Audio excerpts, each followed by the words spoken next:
Chapter 3. Nang gabing iyon, dapat natutulog na si Brandon. Pero hindi pa siya inaantok. Alertong-alerto pa ang kanyang isip at ang laman yon ay si Brenda. Dahil yan sa ngiti sa mga labi nito na pwede na niyang titigan ng malaya.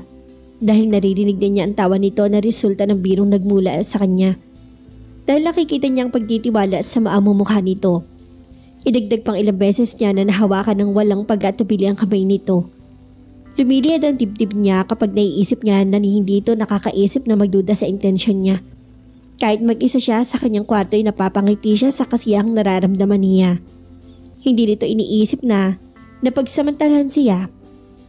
Patunay ang pagsagot nito sa mga tanong niya nang walang pag-atubili kanina. Ganun siya ka-close sa papa nito? He knows your father's private number? Pabulong na tanong niya rito. Oo, malapit na nga silang maging mag-sweethearts eh. Biro niya na kinatawa nila pareho. Should I be shaking in my boots? Babirong tanong niya. Tumingin to sa kanya. Pagkatapos ay ngumiti ng isang reckless na ngiti na babayaran niya ng milyon-milyong wag lang lamang niyang mamiss. You don't wear boots, you're wearing sneakers. My father would be shaking in his boots pero hindi dahil sa takot kundi dahil sa galit. Biro man bigla ako nagkaroon ng boyfriend nang hindi niya alam at sinulipan siya nito. Hindi ko pa rin talaga maisip kung bakit ko nasabi yun, pero mabuti na lamang at pumayag kang sumakay sa nagawa ko. It's pretty obvious what he is. Siya ang klase ng lalaki hindi ko papayagan lumapit sa kapatid ko kung may kapatid man akong babae. Hindi ko kayang hindi pumayag kung makakatulong naman. Tumingin ulit ito sa kanya. Wala kang kapatid na babae? Umiwas siya ng tingin. Wala, nag-iisa lang akong anak. Sige na, payag na akong kunwari. Ako na lang. Nito, total wala rin naman akong kapatid. Umiling siya. Ayaw mo? Hindi na pwede, girlfriend na kita eh. Mahirapan akong umarte kung iniisip kong kapatid kitang babae. Ang sama naman ng dating, diba? Ngumiti ito sa kabila ng pamumula ng mukha. Pagkatapos ay iniba na nito ang topic. So para sa mga magulang mo kaya hindi ka pa nag-girlfriend? Dahil sino ba namang magulang ang hindi gustong makatapos ng kanilang anak? Umiling siya. No, it's not for them. Sabi niya. Finishing my studies will set me free. Tumitig to sa kanya na parang gusto niyang magtanong. Pero umurong ito. May kalahating oras pa raw ito bago pumasok sa university kaya naupo pa sila sa bench kung saan tanaw sila ng mga bodyguards ito na nakaupo sa loob ng kotse dala ng mga to. Matagal na kitang napapansin sa library. Maingat na sabi niya. Minsan may kasama ka pang babaeng kulot ang buhok. Kaibigan mo sa school? Si Lota. Yes, best friend ko nga siya. Tumingin ulit sa kanya at sa kaunahang pagkakataon ay nakakita siya ng pag-iingat sa tingin nito. May mga alam ka na pala tungkol sa akin. Pero ikaw hindi ka pa masyadong kilala. What do you know about me already? Tanong niya. Tumingin to sa kisame. Let's see. Brandon ang pangalan mo. You're a knight in shining armor. You shouldn't wanna be girlfriends kasi gusto mong makatapos sa pag-aaral. And education would set you free. Nagbalik ang tingin nito sa kanya. Tama ba? Anak ako ng isang mahirap, sabi niya. Bukod sa scholarship, kailangan ko pang magtrabaho para makaipon ng pantusa sa sarili ko nung nag-aaral ako. Kaya nagtrabaho ako sa isang bar sa Malati nun. Pinanood niya ang maging reaksyon nito. 2 reaksyon lamang naman ang nakikita niya kapag binabanggit niya ang mga sinasabi niya sa isang babae. Either mata-turn off ang mga to o kaya mananatiling interesado. Pero hindi siya ganun ka-ignorante para hindi mahulaan kung anong kailangan ng ganung mga babae sa kanya. Isang relasyong walang komplikasyon. Isang panandaliang affair para lamang matigaw ang uhaw sa init ng pagtatalik. Kapag lumipas ng init, naghihiwalay na sila ng mga landas at nagpapatuloy ang buhay para sa lahat. Pero sa kaunahang pagkakataon, nakatanggap siya ng kakaibang reaksyon. Manghang nakatitig sa kanya si Brenda at bahagyang naiinggit at bahagyang natutuwa.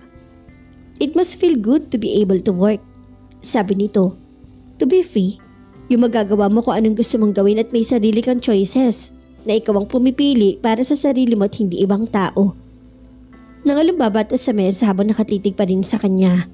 Bahagyan nangingiti ang mga labing unti-unti pinagnanasahan na niyang dampian ang sarili niyang mga labi.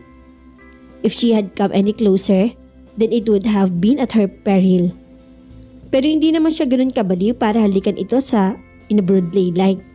Bago siya tuloy ang matokso, inilayo niya ang kanyang tingin sa kawala sa loob na inangat ng kamay nito at hinalikan. Pareho silang namula pagkatapos at hindi na siya nakapagsalita. Pero nagbigay sa kanya ng sobrang tuwa ang kinikilig ng ngiting na huli niya sa mapupulang labi nito bago ito bumaling sa kabila. Pagtunog ng doorbell ang pumutol sa naglalakbay na diwa ni Brandon. "Sino yan?" Nakakunot ang noon tanong ni Brandon na nasa labas ng pinto. "Ako, Brandon." Nakilala niya ang tinig ni George. Inayos niyang buhok niya ng kanyang mga daliri bago tumayo at binuksan ang pinto. "Bakit na parito ka?" "Alam mo na," sabi nito sa mahinahong tinig. "Pwede ba akong pumasok?"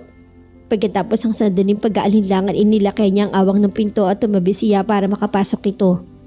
Marahil nasa edad 50 na to. Nasa itsura nito ang mga qualifications kung bakit naging isa to sa mga bodyguards ng lalaking ang pangalan ay nakasaad sa kanyang certificate of illegitimacy bilang kanyang ama. Patangkad at matipuno ang pangangatawan. Makikita sa mga mata nito ang isang taong nagmamay-ari ng isang intelihenteng utak. At ang matipid na mga galaw nito ay parang sa isang maingat na pusa. "Kumusta ka na, Brandon?" Di niya matiis ang hindi gantian ng ngiti nito. High school pa siya nung unang makilala niya to. Ilang beses siyang iniligtas ito sa gulong siya mismo pumasok dahil alam niyang malalaman iyon ng kanyang ama. Mabait na tao to at hindi lang trabaho para dito ang ginawa niyang pagbabantay sa kanya nung panahon ng kanyang pagre-rebelde. Ito ang kumubinsi sa kanya na sa halip na sayangin niya ang kanyang talento sa pag-iisip ng kakaibang mga kalokohan, gamitin niya yon sa paraang magpapakita sa kalahat na hindi siya kailangang maging anak ng kanyang ama para magkaroon siya ng sarili niyang pagkakakilanlan, ng sarili niyang dignidad. Hindi lang ikaw bastardo sa mundo, Brandon. Hindi ko kilala ang ama ko, but it was that which I badly needed. But I do not have that which had made me stronger. Naalala niyang sabi nito sa kanya. Ito ang kumabinsi sa kanya na kung pagbibigyan niya ang kanyang sarili sa pagnanasa niyang matuto, lalo siyang mahihiwalay sa kanyang ama. Sinunod niya yon at hanggang ngayon, sinusunod pa rin niya. Habang bumubuo siya ng sarili niyang pagkatao ay nararamdaman niyang palayo siya ng palayo sa kanyang ama. Ang problema, hindi man siya napapagod sa pagsisikap na lagyan ng permanenteng distansya ang pagitan nila. Hindi rin napapagod ng kanyang ama sa paghawal sa kanya. At ngayon, nasa loob ng kanyang tinitirhan ang pinakatapat na alalin at kaibigan nito. Ano na naman kaya ang dahilan ni George sa pagbisita nito sa kanya? Mabuti, walang sugat at walang pasa at hindi pa umiinom ng kahit anong klase ng alak sa nagdaang 6 na buwan. Sagot niya. Marahan tumango ito at hindi pinansin ang sarkasmo sa tinig niya. Gusto ng ama mo na kumustahin ka. Nito. Bored na tumango siya. I hope you didn't bring anything else. Sabi niya habang inaabot mula sa kanyang mesa ang kanyang salamin sa mga mata at sinuot iyon. Naging malinaw sa kanyang paningin ang imahan ni George sa kanyang harap. Nagkibit balikat to. Bakit pa kung kasunod ko rin yun sa aking pag-aalis? Kailangan lang kitang makausap. Tungkol saan? Tanong niya habang hinahagilip ang t-shirt niya. May PI na nagkalkal ng records mo. Nagtatanong-tanong, sabi nito. Kailan? This afternoon? Bahagya siyang natawa. May alam ka ba tungkol dito? Bakit ko naman ipapakalkal ang sarili kong records? Wala naman akong pakialam na patunayan pa kung sino ang ama ko. Ang gusto ko lang patunayan sa mundo ay kung sino ako. Alam ko, pero ang sasabihin ko kung sino ang kumuha ng serbisyo ng PI, baka magkaroon ka ng ideya. Sino ba? Why should Senator Milano want your record, Brandon? Kapartido siya ng iyong ama sa darating na eleksyon. Hindi na siya nasorpresa ron. Gano'n kaya kalala ang sumbong ni Piolo sa ama ni Brenda para mataranta kagad to? Di ko alam.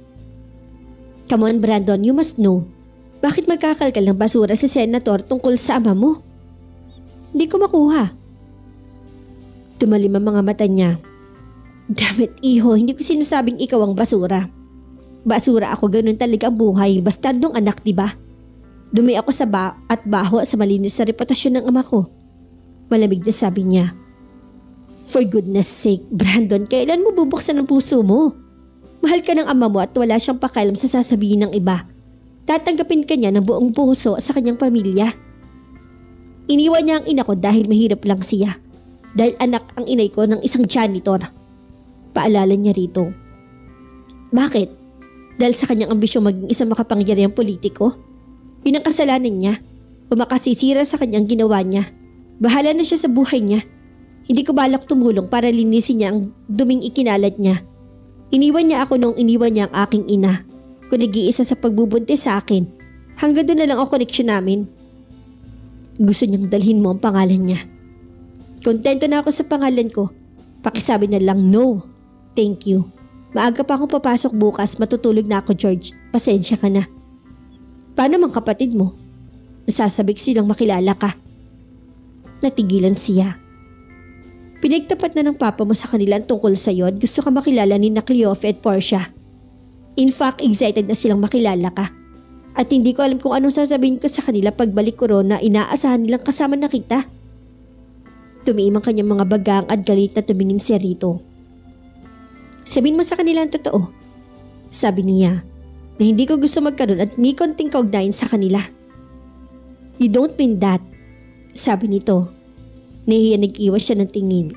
Gusto ko lang tigilan yun ako, yun lang. At namaya niyang katahimikan. Kailangan mo nang matulog, alam ko, at gusto ko malaman kung may masasabi ka tungkol sa PI na yon na makakatulong sa trabaho ko. Alam mo, responsibilidad ko ang seguridad ng iyong ama. Pagkatapos sa alis na ako, maya-maya isabi nito. Sandali siya nagdalawang isip tungkol sa pagtatapat pagkatapos inagpasya na rin siya. I got friendly with his daughter. Si Brenda? Gulat na sabik nito. Alam niyang ang kinagulat nito na hindi niya iniwasan ng dalaga. Senador ang ama ni Brenda.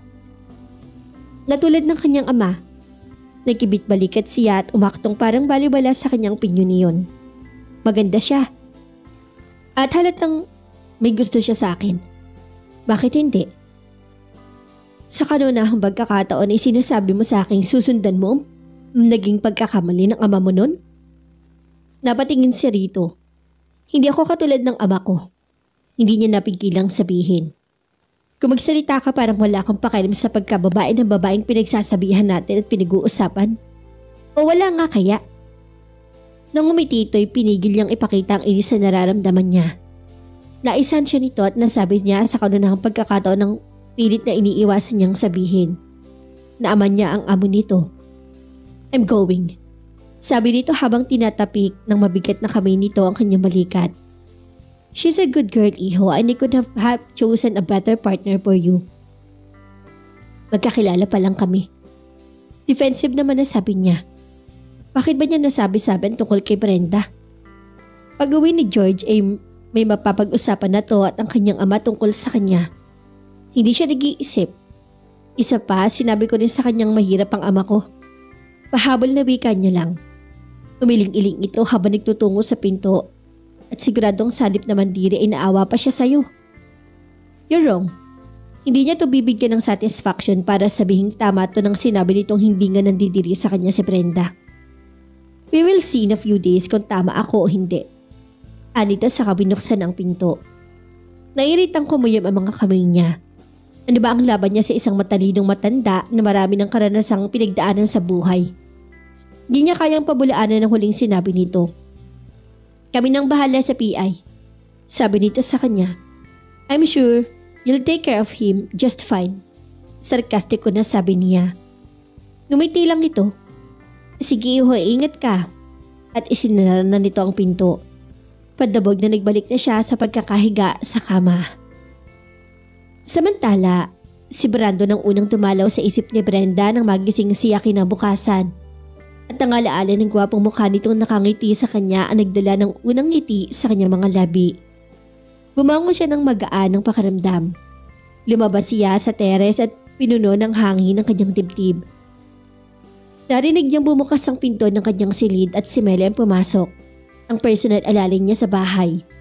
May dala tong tray ng pagkain para sa kanya. Ma'am, heto na ang hot milk. Nagsama na rin ako ng sandwich para malamnan naman ang tiyan niyo.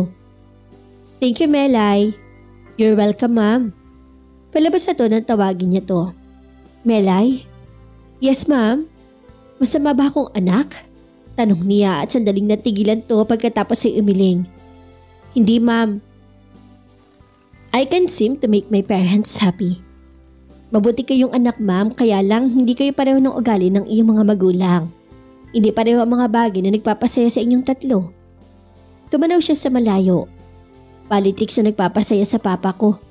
Kay mama naman her social friends and her glass of expensive wine. At ako, she felt at a loss. Ano nga ba nagpapasaya sa kanya? Nung pinakukuha siya ng law ng kanyang mga magulang, almost 4 years ago ay kumuha siya ng degree sa arts. Tinutulak siya ng kanyang mama sa mga anak na mga kaibigan nito at sa anak ng mga politikong kaibigan ng kanyang ama. Pero naging friendly man siya. Naglagay pa rin siya ng pader sa pagitan niya at ng mga to. Ang pinayagan lang niyang makalapit talaga sa kanya ay si Lota. Anak ng isang veterinarian at hindi kasama sa social circle nila. Bukod dito, lahat ay pawang mga kaibigan lang niya. Gusto ng mga to si Piolo para sa kanya. Pero may isip pa lamang niya na hinahawak at hinahalikan siya ng lalaki. Idudulot na sa kanya ng kilabot hanggang buto. She did not even like the way he looked at her. Paano niya maiisip gawing boyfriend nito? Ang naalala lang niya, masaya siya nang nagdaang araw. Nung kasama niya si Brandon sa library at nung naglalakad silang magkahawak kamay. Wala siyang pakialam na nakikita sila ng iba o na maari siyang mapahamak dahil nakikita sila ni Piolo. She knew she would give anything para maramdaman uling maging ganun kasaya. Malaya at walang kinatatakutan sa loob ng ilang mga sandali. Miss? Gulat na napalingon siya kay Melay na nakalimutan niyang naroroon. Nakangiti ito at nakangiti rin pala kasi siya nang hindi niya namamalayan. Mukhang alam niya na kung ano nagpapasaya sa inyo. Nanunod yun na sabi nito. Sa kanyang sariling pagkamangha ay tumawa siya ng malakas pagkatapos pinabalik niya sa komedor ang dala nitong pagkain. I'm eating a full breakfast, sabi niya rito. Biglang nagbalik ang gana ko sa baba na lang ako. Maghahay na ho ako sa mesa? Oo. Miss, bilisan niyo para mainit pa ang pagkain pagpasok niyo. Okay. Pumasok na siya sa banyo para mag-shower. Pagkatapos magbihis, inihanda niya na ang kanyang mga dadalhin gamit sa eskwelahan. Late afternoon pa ang kanyang klase pero excited na siyang umalis para magkaroon ulit siya ng oras sa dumaan sa library ng Milano Electronics. Gusto na niyang makita ulit si Brandon. 3 days later. Di ko maintindihan ang sinasabi mo, sabi ni Senator Milano sa kausap niya. Paano magiging blanco ang record ng batang yan? Di ko nga rin ho alam eh. Gusto kong i-verify ang kanyang personal documents sa university na pinasukan niya. Pero nakahiwalay ang kanyang mga papers sa school at hindi ako makalampas sa head ng record section. Kahit sinubukan ko pang manuhol. Ang sabi lang na nakausap ko malapit doon sa tinitirhan niya. Sa probinsya ng Laguna nakatirang ina ng Brandon na Ismail na yan. At mag-isa lang siyang naninirahan dito. Sinundan ko siya pa uwi. At sa pagsunod-sunod ko sa kanya araw-araw, nalaman ko ang kanyang mga aktibidades. Lunes hanggang Sabado pumapasok siya sa opisina at nagtatrabaho. Sabado ng hapon hanggang Linggo. Nagbibigay siya ng mga tutorial sa mga bata sa squatter tungkol sa paggamit ng computers ng libre. Pero sa Linggo ng umaga hanggang tanghali, meron pa siyang ibang ginagawa. Nabagabag siya sa nalaman. He really liked that kid before he learned what he was to his daughter. Pero gaano man niya kagusto ang lalaki, they were still talking about his daughter. Hindi pwede ang kahit sino lamang para sa kanyang anak. His daughter deserved the best. Ano? 3 tindahan ang binibisita niya. Isang shop ng cellphone, yung isa sa loob ng isang mall. Yung isa naman franchise store ng isang fast food. At yung isa tindahan ng averagely priced na mga muebles. Binibisita, anong ibig mong sabihin? Kumamot sa batok. Binibisitang parang manager, senator. Sir pa ang tawag sa kanya ng mga dinadat na niyang mga tao. Kung ituring siya parang siyang may-ari. Tinignan mo ba kung may record siya ng ownership ng DTI? Tanong niya. Babalikan ko pa, senator. Masyado na naman akong minamadali. 3 araw pa lang assignment na to. Kulang na panahon pa para mahanap ko lahat ng gusto niyong malaman. Napabuntong hininga siya. Sige na, ipapatawag na lang kita bukas. Kailangan may bago na ha, Jimmy? Tumango ito. Sige po, Senator.